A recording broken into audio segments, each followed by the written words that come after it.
इमरान खान ना साड़ी माँ भैन इज्जत रखवाला। अगर मैं चोर नहीं हूँ तो मुझे कौन भगा सकता है? अगर मैं चोर हूँ तो मैं रुक सकता नहीं। अपने 3 साल का क्रेडिट सानू दसो, मैं आटा महंगा, तेल महंगा, चीनी महंगी, हर चीज के अलावा कोई सहूलत है जरिए अस्सलाम वालेकुम नाज़रीन, आपका मेज़बान अब्दुल रहमान उर्दू टाइम यूके में आप सब लोगों की खिदमत में हाजिर है। तहरीक इंसाफ के चेयरमैन इमरान खान साहब ने 25 तारीख का लॉन्ग मार्च के लिए ऐलान कर दिया है। पूरे पाकिस्तान से उन्होंने कहा है कि इस लॉन्ग मार्च में शिरकत करें, क्योंकि ये आज़ादी मार्च है और ये जिहाद है। मैं सियासत नहीं कर रहा, मैं जिहाद कर रहा हूँ। आइए आवाम से जानते हैं कि वो इस लॉन्ग मार्च के लिए कितनी पुरुमीद है और कितनी तैयारी में है। धरने पे जा रहे हो? नहीं जाना। क्यों जाइए? नहीं जाना। नहीं जाना। गर्मी इतनी है, किसी ने जलसे तो नहीं जाना, पर इमरान खान सही है। इमरान खान सही है, गारंटी सही काम कर रहे हैं। सही बहुत हर काम सही कीता सारे का। और हुकूमत की सही है। हून आड़ के बत्ती बंद हो गई, हून आया वा तो बत्तियां बंद हो गई। इमरान खान रहा तो बत्ती नहीं बंद हुई। हर शहर दे हुकूमत जेड़ी भी आ उन्हें अपना आप बनाना वा, ठीक है। साल भी नहीं हरे इन्ने होए। हमने सेहत कार्ड बनाए। अच्छा, मैं अपना बजाते खुद दसाना, मेरे वालद साहब जेडे फाले दे मरीज सी, बजाते खुद ते डॉक्टर ने पता की किया? डॉक्टर ने इमरान खान दे काम डॉक्टर साहब ने सेहत कार्ड ते कहा, कहंदा उदों लैके आना वा जदों आखिरी सावां दे होण। उन्हें सारा काम खराब किया। गल सुन, जदों मर्जी आ 2 मिनट चुप। अगर मेरी सुनो, चोर ही गए ने, भज गए ने इस मुल्क चो। इस मुल्क दे विच इमरान खान का लीडर ईमानदार है, जिहदे ते असीं मुतमईन हां। जिन्हें स्कूलों कॉलेजों सिलेबस दे विच उन्हें कहा कुरान मजीद लाजमी है। भाई ने मैं ओदी इस बात तो मैं ओदा फैन हां। इन्हां नूं कुरान दी कायत नहीं आउंदी। ये चोर ने, सरासर चोर ने, 40 साल तो मुल्क नूं लुट रहे ने। खुलो जा, अमरीका दे पिट्ठू ने, इन्हें रूस का साथ। साडा मुल्क मजबूत हो रहा सर इमरान खान की क्यादत साडे दिल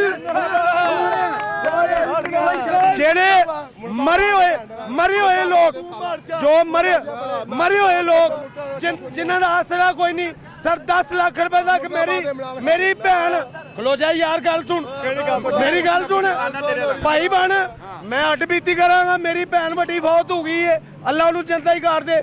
भाई ने सास काट दे मेरी भैन का कुरकी हॉस्पिटल जिदे जेटीएम मशीनां लगियां, नोटां वाले लोग जाते ने। सर मेरी भैन का फ्री इलाज होया की कर रहे यार तुसी? इमरान खान वो है जिदी सानू जरूरत है। सर मैनू खान नू नहीं देंदा। सारे लोटे ने, चोर ने। जेड़ी हुकूमत आई है, सारे इस तरह डुब के मर जाने हुकूमत लैन तो। वोट लैके हुकूमत बनाउण असीं मन्नांगे। इमरान खान नूं मोहरां लावांगे, उन्होंने वोट पावांगे।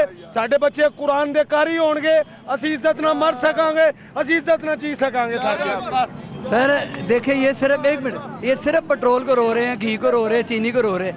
हम ये कहते हैं हमें अपना मुल्क भी तो चाहिए ना, पाकिस्तान, जिसकी हिफाजत इमरान खान कर रहे हैं। उतले लेवल पे जो काम इमरान खान कर रहा है वो नवाज शरीफ नहीं कर सका। ये सारे, ये देखें, ये एक सेकंड मुझे बात करने दे, 1 सेकंड मेरे। ये सारे रल के हुकूमत बना रहे हैं, कोई एक ही हुकूमत नहीं है। नवाज शरीफ कहला नहीं है। अगर वो इतना अगर वो कल्ला सच्चा बंदा है, इश्तिहारी क्यों बाहर बैठा हुआ? आए पाकिस्तान में ना, पाकिस्तान में आके मुकाबला करे ना, क्यों नहीं कर? ये 11 जाने रल कर हुकूमत कर रहे हैं। उस बंदे ने, उसने क्या किया? सर ये लोग, अगर मैं चोर नहीं हूँ तो मुझे कौन भगा सकता है? अगर मैं चोर हूँ तो मैं रुक सकता नहीं। सर ये आए हैं, वजीर आजम बने हैं, सऊदी अरब गए मदद लेने, किसी ने नहीं दी। उन्होंने कहा जाओ अपने डॉलर लेके आओ जो आपके बाहर के बैंकों में पड़े हैं। आपके पास इतने पैसे हैं, भीख मांगने आ गए, शर्म नहीं आती?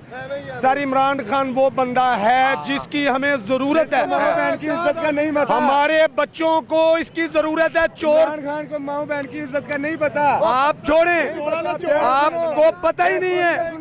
उस बंदे ने यहूदी के साथ बात कर रहा है, टॉक कर रहा है, पुतिन के साथ वो कर रहे हैं। तो सर हाथ में तस्बीह मेरे अल्लाह और अल्लाह के रसूल की बात कर रहे हैं। यार ये तो दुनिया नहीं, रुक जा तू, और रुक जा तू। चक रहे, असी नहीं चक दे, असी नहीं चक दे। सर 40 साल, मेरी आप बात सुने, आप भी समझते हैं। आप 30 साल कैमरा मैन नहीं करते, 30 साल के बाद आप को अपग्रेड होना चाहिए सर। आप हमारे मुल्क के सरबराह हैं, आपको चाहिए कि ईमानदार और सदीक सच्चा होना चाहिए सर। इनके अरबों डॉलर हैं इनके पास, और गरीब के पास खाने के लिए कुछ नहीं है। इमरान खान ने 10 लाख तक सर जी एहसास कार्ड बनाया सर। मैं बता रहा हूँ मैनू मिले मेरी बहन को 4 लाख उन्होंने मुझे कहा है सर। मेरा फ्री हुआ है। मेरी बहन का दिल का ऑपरेशन इलाज गुरकी ट्रस्ट टीचिंग हॉस्पिटल जल्लो मोड़। नवाज शरीफ तनहा इनको छोड़ के गया हुआ, उसको जरा भी शर्म ख्याल नहीं है कि मुल्क में आ जाए। जरदारी ने भी जेल काटी है, शहबाज शरीफ ने भी जेल काटी है, वो क्यों नहीं आ रहा नवाज शरीफ? बाकी हमला इत्थे ही गया, बाकी हमला इत्थे ही गया। घर दा सरताज बंदा है, हस्बैंड है, हस्बैंड के अपने भरा भी सरताज है, कपड़े शहबाज शरीफ भी सरताज है। हाँ सरताज है, तो हुकूमत की 10 साल उन्हें ਕਿਹੜੀ ਚੀਜ਼ ਹੈ ਜਿਹੜੀ ਉਹਨੇ ਤੁਹਾਡੇ ਪੰਜਾਬ ਪੂਰੇ ਪਾਕਿਸਤਾਨ 'ਚ ਨਹੀਂ ਬਣਾਈ ਉਹਨੇ? ਆਪਣੇ 3 ਸਾਲਾਂ ਦਾ ਕ੍ਰੈਡਿਟ ਸਾਨੂੰ ਦੱਸੋ। ਸਵਾਇ ਮੈਂ ਆਟਾ ਮਹਿੰਗਾ, ਤੇਲ ਮਹਿੰਗਾ, ਚੀਨੀ ਮਹਿੰਗੀ, ਹਰ ਚੀਜ਼ ਤੋਂ ਇਲਾਵਾ ਕੋਈ सहूलत है ਜਿਹੜੀ ਉਹਨੇ ਆਵਾਮ ਨੂੰ। सर जी रुके एक मिनट। इमरान खान ना साड़ी मां भैन की इज्जत रखवाला है।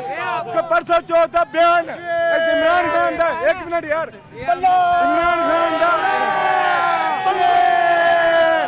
नाजरीन इस वक्त मामला बड़े खराब हो चुके हैं। इमरान खान जोड़